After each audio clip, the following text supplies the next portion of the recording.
Hi guys, I'm Mike. And I'm Stephen. And this is F1 Fanatics.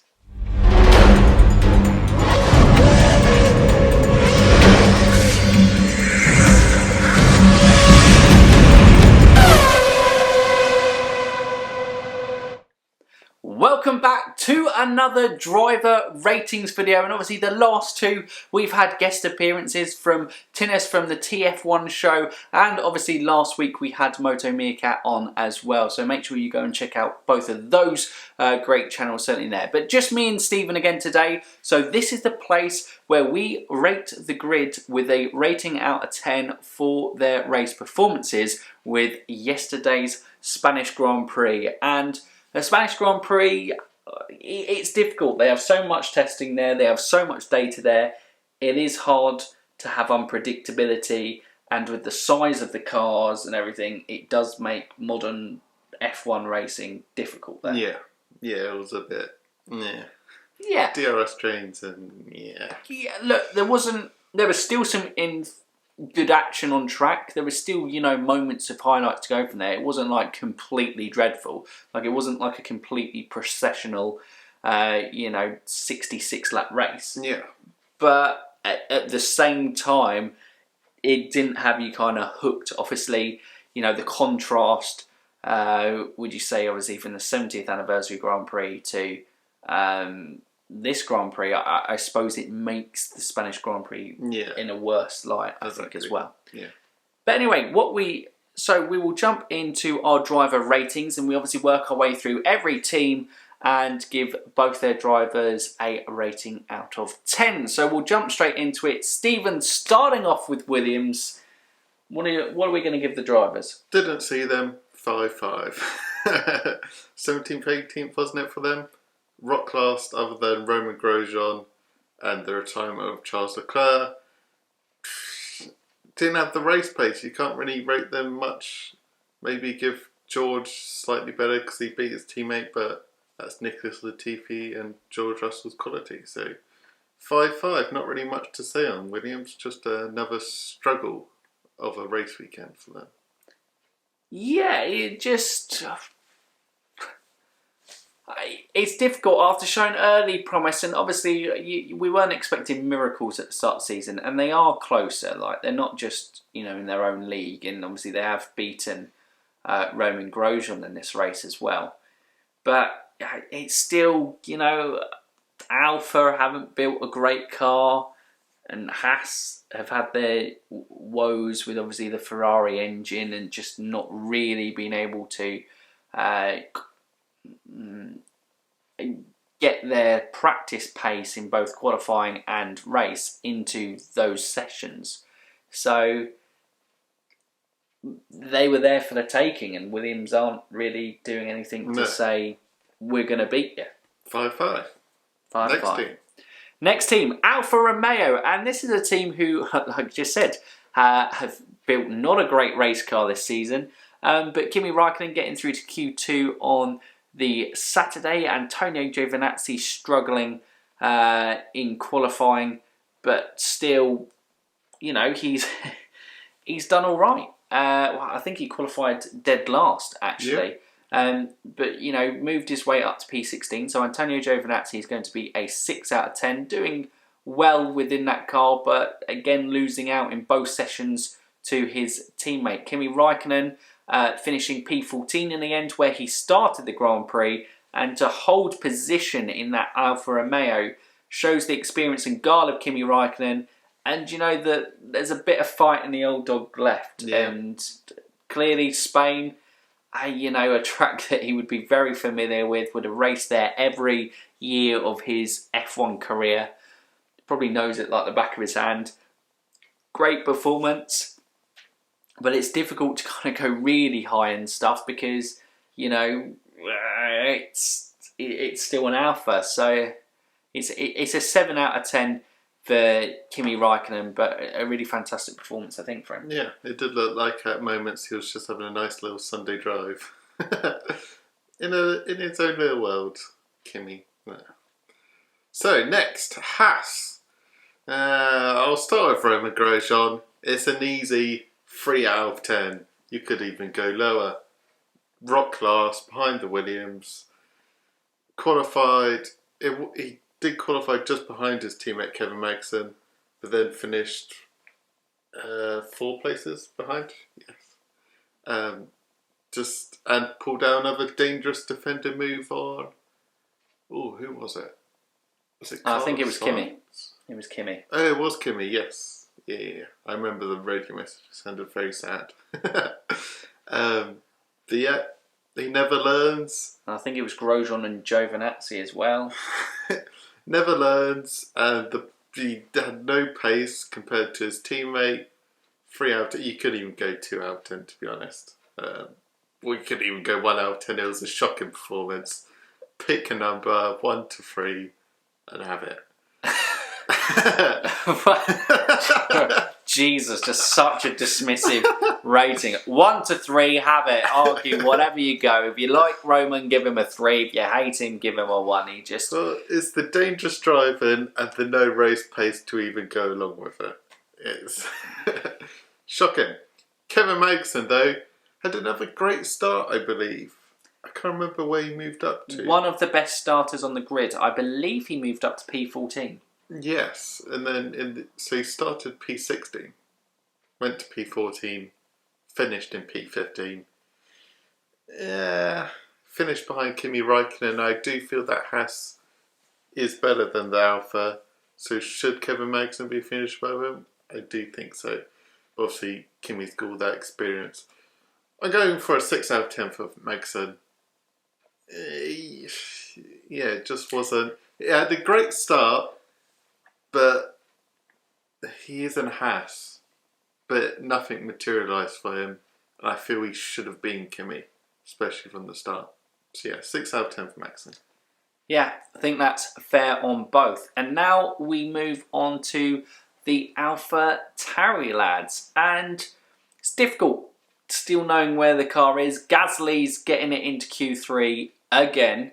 Fantastic. Kvyat not too far behind, but in P12. And we'll start off with Daniel Kvyat. Maintained that position through the race. Didn't really see much. Was battling with Vettel at stages, but couldn't make the move stick. It's a solid race from Daniel Kvyat, but his teammate has managed to find a way into the points.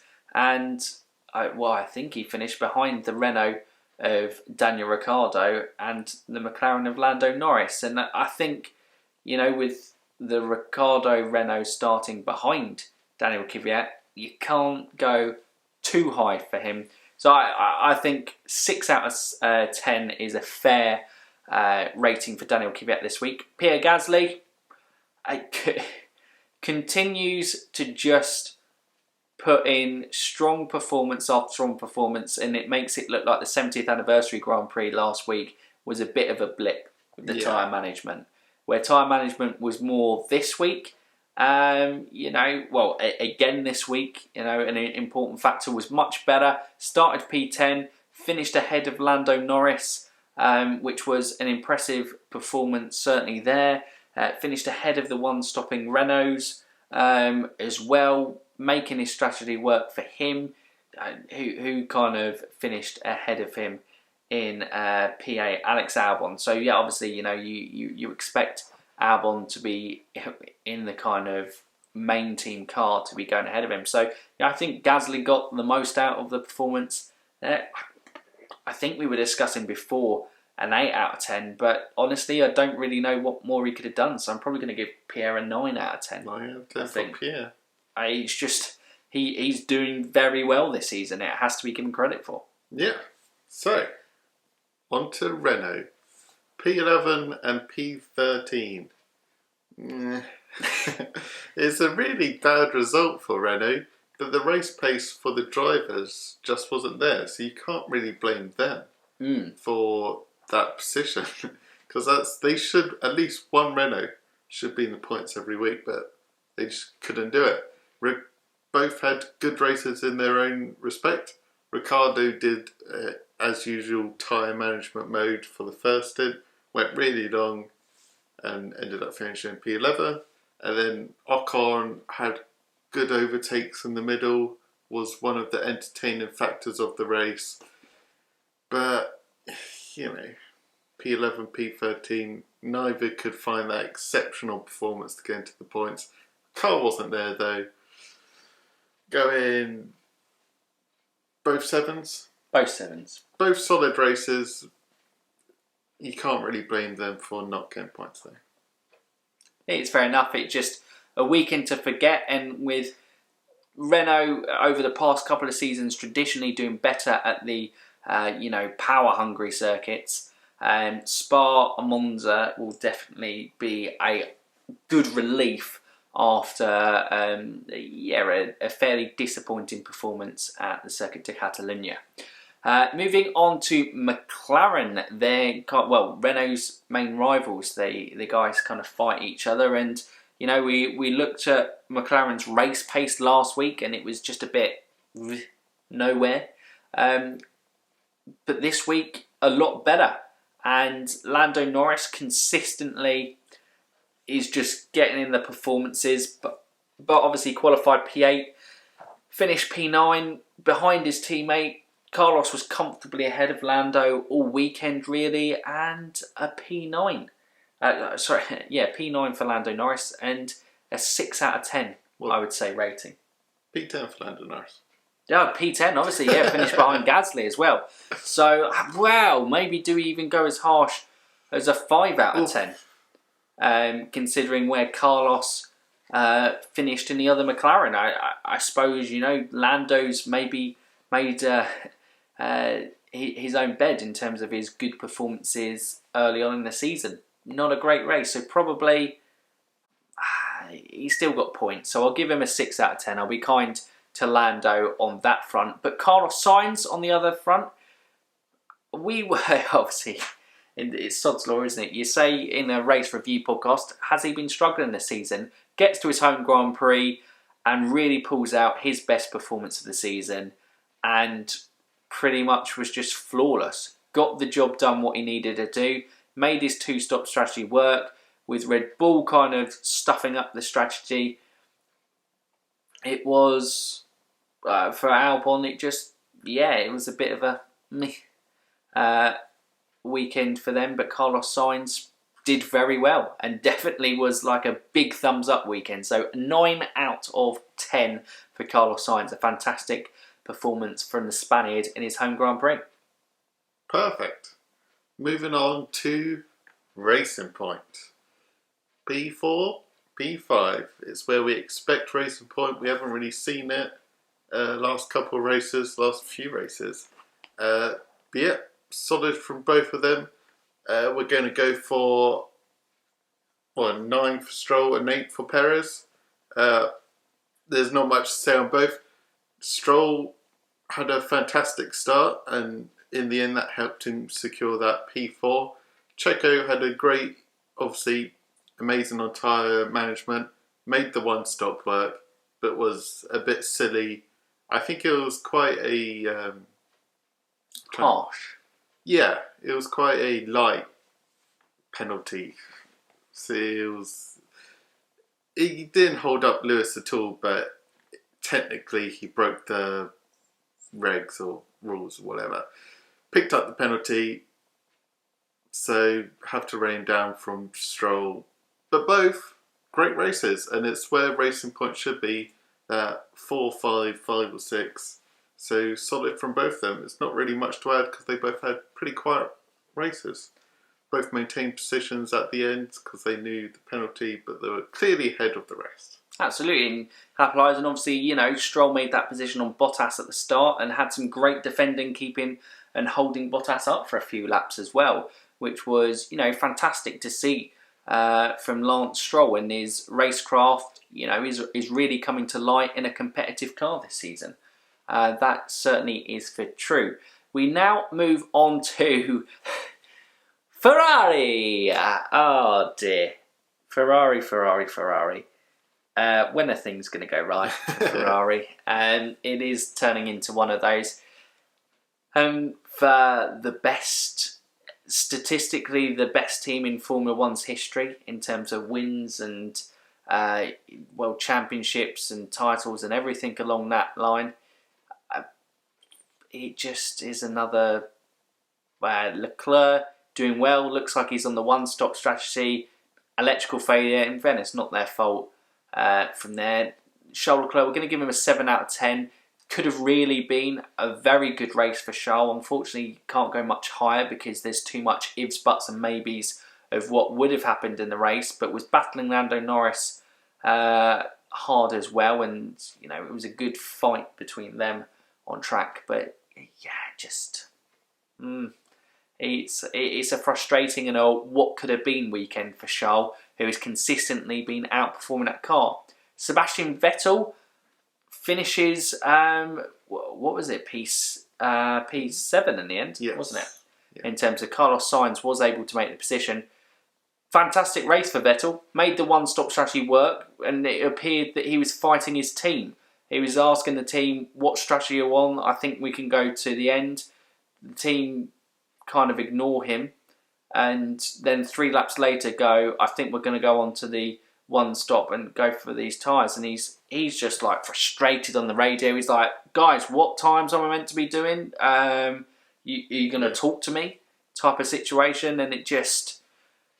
it doesn't sound good, and Binotto's saying there's no tension, nobody's saying there's a problem, but let's be honest, everyone looking in, and I know we only get snippets and looks are there, but you can just tell from the body language of Vettel, he's just so dejected, his interviews that he's doing, he's just so peed off with the situation.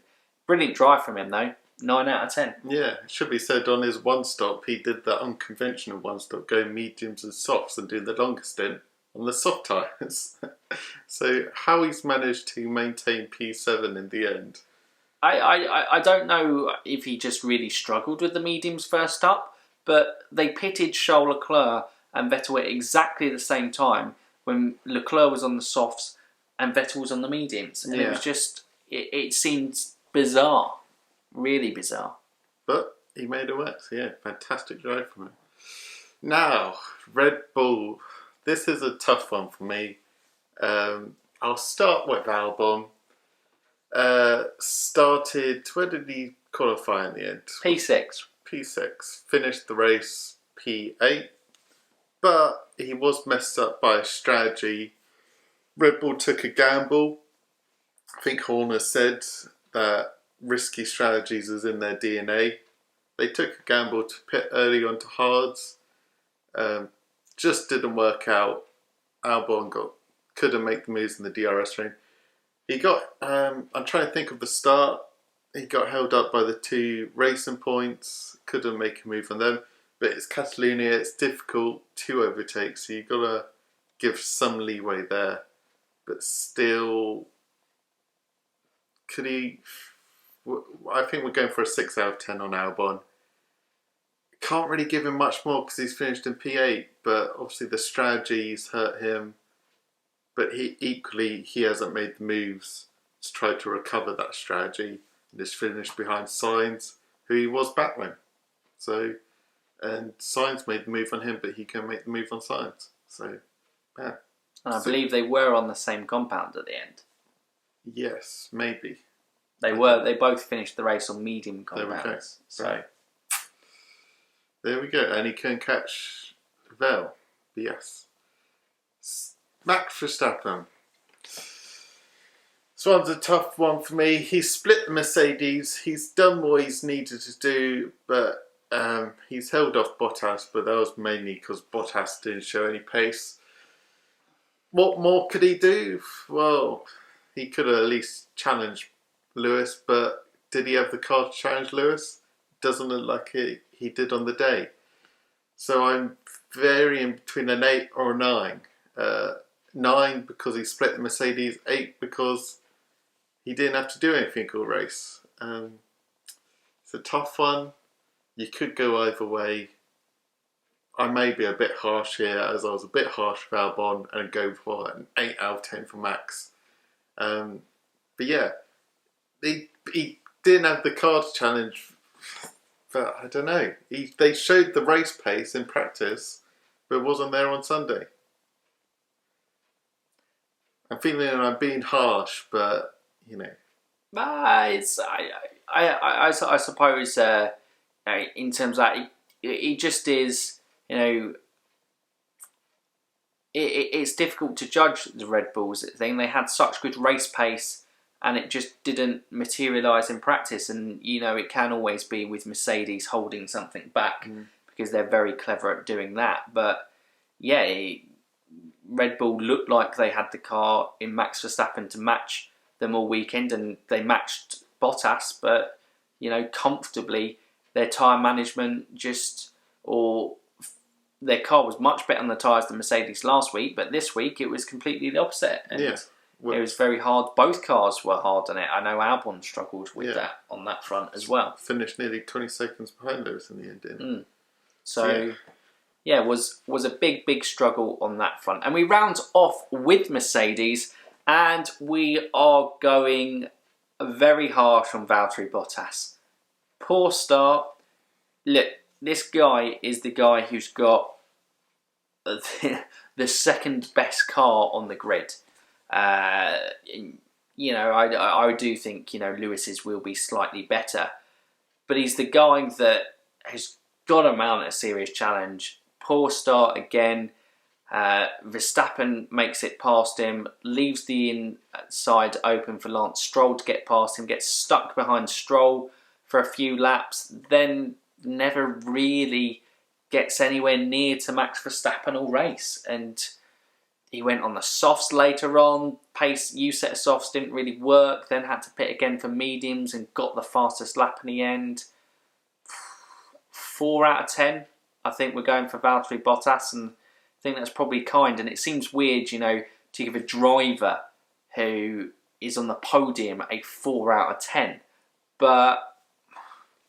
And he only kind of gets that 4 because he got the fastest lap. So yeah, it's just so different. You have to judge Mercedes in a different bracket of their own, because on pace-wise, they're almost in like Formula 0.5. They're in a whole different category. And Bottas's benchmark is Lewis, and when he finishes behind another car on the grid, when Lewis has dominated that other car, it doesn't look good on the finished driver, and it's really disappointing just to see that he isn't challenging Lewis at all. And it is just disappointing for, I think, F1 fans to see that. Yeah, I don't think he ever got within DRS range of Max. And when Max finishes 20 seconds behind Lewis, clearly there was pace in that Mercedes for Bottas to at least get within a second. I know you have to sometimes drop back to cool your tyres, but at some point you've got to close that to DRS to make an attack, but he never did. Nope. Yeah. And Lewis, again, it's the difficult one with Stephen. Max, he had a great race, did everything that he needed to do, dominated more than a 16-second lead. I think we said in end rounds. I wasn't sure. I think it's around about 16, 20 second. But he just dominated the race from start to finish. And, the only thing he didn't get was fastest lap within the race. So that's probably the only thing that brings it down from a 10 out of 10. And it's just a 9 out of 10 for Lewis. He just continuously puts in consistently flawless performances and absolutely cruised it at the Circuit de Catalunya. And obviously from the race preview, the interesting stat of obviously he equals Michael Schumacher's 4 in a row at the Circuit de Catalunya with that victory yesterday. But it's another very, very good performance from Lewis Hamilton, has to be said. Well, that's it. That is our driver ratings from today. It will be fascinating, as always, to see your driver ratings. And we usually have a comment from Appy below in the comments who puts our kind of averages. Obviously, some of the averages are a bit skewed with our no ratings when people get an early DNF in the race. We don't think they've had enough of a race to score a rating. So yeah, we'll be, if you want to see kind of where everyone's season ratings are so far, Appy will be the man in the comments down below. But yeah, guys, make sure you let us know your ratings in the comments below. We'd love to hear from them. And if you're new around here, or you haven't done so already, what can they do, Stephen? They can they can... They can what? I went high speed there. I should have slowed it down. You've got cocky.